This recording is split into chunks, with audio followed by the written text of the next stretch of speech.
I robbed retail store for over $10,000 worth of stuff a few months after they fired me. I worked for an undisclosed retail store, big box chain, think Walmart, but not Walmart, but a little more niche, in a small rural area. Because it's such a small area, we didn't have security cameras in the store.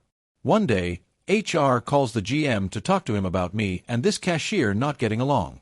I was the floor manager at the time and had sent her home for various things like vaping several times at the register, wearing slippers to work, etc.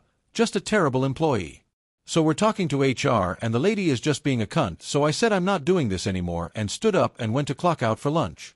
The HR lady started screaming at my manager to not let me leave the room without turning over my keys, and if I tried to come back they'd have me arrested. They said after this to unemployment I quit, for fuck's sake. He stood in front of the door until I handed them over.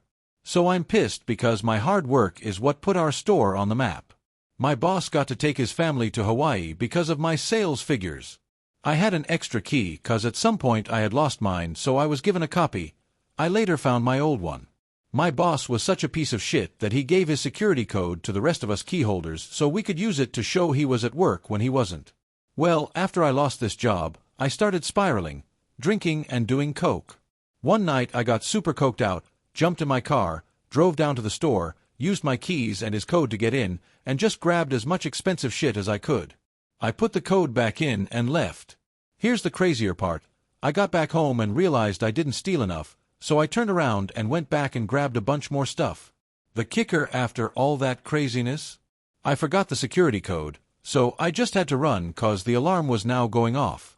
A few of my friends that still worked there asked me about it, but I never told anyone before today. The cops tried to question me saying they had my car on camera. I drove a white 4-door compact. No way you could tell more detail from the security camera they got from 3 doors over. I hid all the stuff for about 9 months, moved, and never told anyone.